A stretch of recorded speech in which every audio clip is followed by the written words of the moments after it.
Good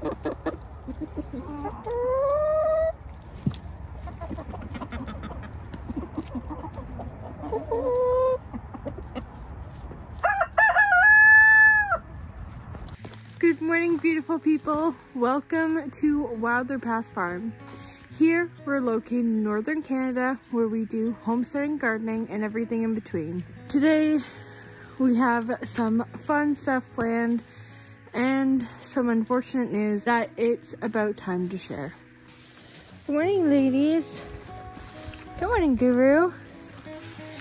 Guru came for a one-night stay to help us out.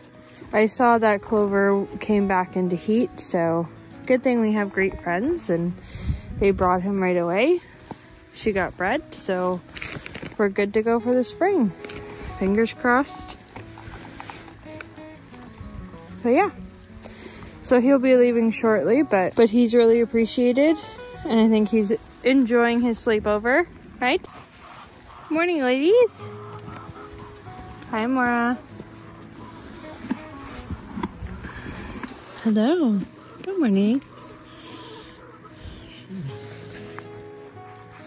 Hi, honey. The dogs seem to think they have found a mouse. Every day they've been catching some, so they're having a lot of fun with that. Right, Luna? Right, Nana? So the chickens are doing good. I usually put their grain inside the coop and then any scraps out here, because once a week we'll scrape this all back, put it in a wheelbarrow and put it in our compost pile, whatever they don't eat. But they eat a good amount of it. That was a big pile this morning and it's pretty much gone, eh, lady? Hey, lady?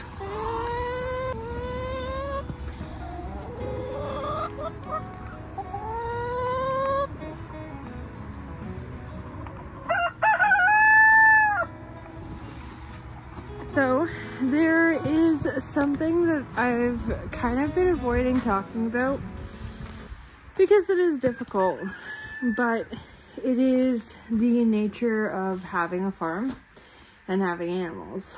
So some of you have noticed like where the cats are. I had mentioned in previous videos that I was moving them into the garage, and we did.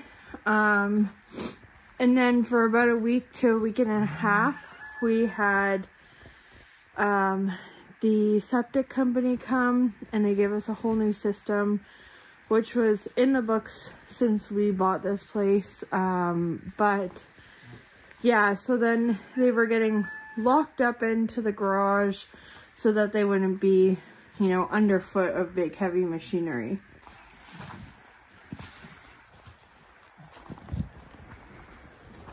You guys are having fun. So after the septic company had left, they took all their machinery with them. We were like, okay, now we can let the cats out of the garage. Now we had two, Simba and Shadow. And one day, like, Simba went missing. And I was like, huh. Like, usually he hangs out around the goat barn, so I was like, maybe he's back there. And Shadow was crying, so I was like, huh, okay, that's strange. So Nem was like, okay, I'll just find him. This is like a regular occurrence. Simba would kind of go off on an adventure, and then we'd have to go find him. So I ran inside to go grab some cat treats. By the time I came back out, Nem was holding Simba, who had sadly passed away. Now, stuff like this happens on a farm and like you comprehend that, but certain animals that are like pets or breeders that are very valuable to you, it is difficult.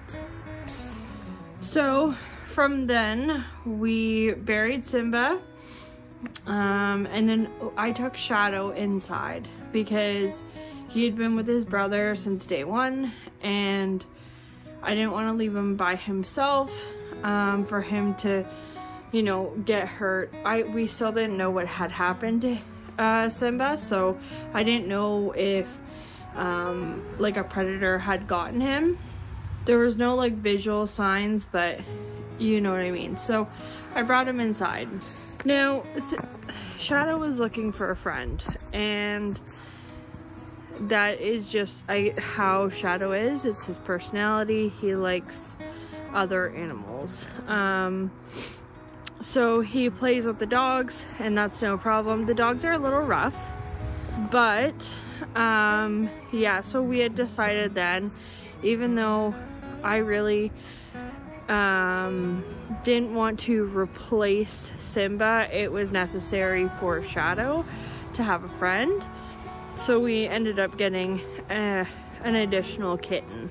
So the other kitten we got him on Halloween, and he's been inside with Shadow, bonding and getting used to him, as well as getting used to us, because he was a very feral kitten and he was very difficult to pick up, touch. Now he's come a long way and he actually enjoys pets, so that's a really good sign. But we did get barn cats for a reason, so that we can control our mouse population, even though the dogs are doing a pretty decent job at it so far. It would be really great to have cats out here doing the same. So our Halloween kitty, we named Bones. He's a really cute, fluffy black cat. So now that he's friendly, he's been dewormed, he's all prepped to come outside, we can handle him and all of that. Today we're gonna move him into the garage, and I'm gonna set up a little crate for them with their litter box, food and water, just to get them used to it the first time. I'm sure they're both gonna be a little startled and scared, more Bones than Shadow, but yeah, and then you guys will see Shadow again too. So I just pulled out this thermal wool horse blanket, and I'm gonna drape it over the cage, because this is the crate that I'm gonna put them in, just for a little bit, so that they can kind of adjust and get used to it all. But yeah, I'm gonna undo the straps and drape it over the whole thing. One sec. Okay, so I draped the blanket over. It looks really nice. Now we got to get a bottom on this.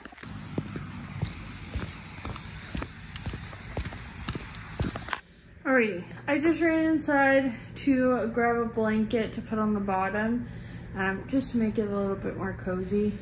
They have been in our heated house, and they are moving into a heated garage, so it's not going to be too much of a shock for them. And of course, soon they'll be able to roam the farm as they please. So I call it a pretty good life. It's not for you, silly. So I have both of their food dishes here and a little water bowl. So this is their water bowl. I'm just gonna pour a little bit of water in it. That will be topped up daily. Now I'm just gonna take their little bed, put it at the back. If I put in two, they're only gonna use one, so one is enough. Now I think I should mention, they are only staying in this crate for a couple hours, and then they'll be let out to explore the garage. But just so that I don't lose them right away in the corners of the garage, they're just gonna get in there to get comfy. Especially because previously Bones was a little feral.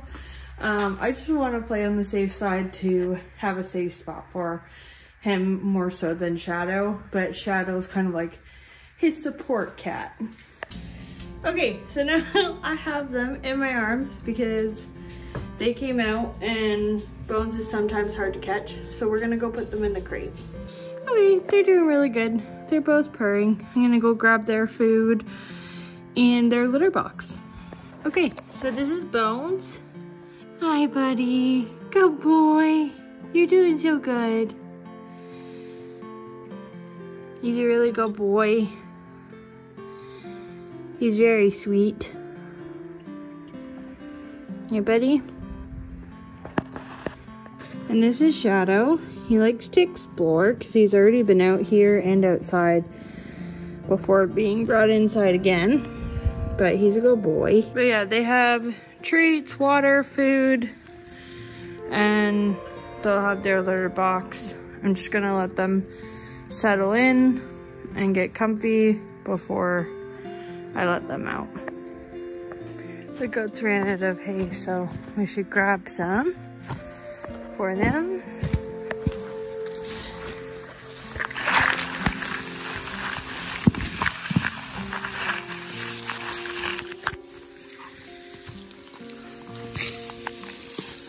Here you go. They'll just munch on that. Guru's gonna leave shortly. His mom and dad are gonna come pick him up. And then hopefully you guys are bred. So yeah, I didn't mention the Simba incident or the passing away of Simba because, well, it happened in the fall when it was chaos and we were also getting our septic done. There's way too much going on. And also, like, I was trying to process it and how I was going to convey it to people on the internet that can be kind of harsh at times. So yeah, we're sad that Simba is not here on the farm anymore, but his brother's here and now we have Bones, so they're going to be integrated into our daily morning routine and you guys will see lots more of them. I'm gonna keep my eye really close on these kittens and I'm hoping it was just a freak accident. So I'm just gonna let them out now. It's been a little while.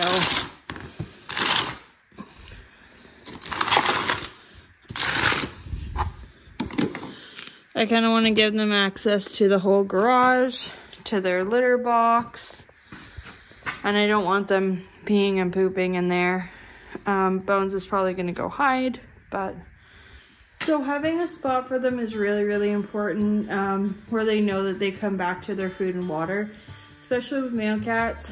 I actually had a conversation with a friend yesterday about the borderline between pets and livestock. So we had this like really good conversation about like where your lines are with pets and livestock. Now I think that there should be like a third division in there, being breeders and what you do for these animals.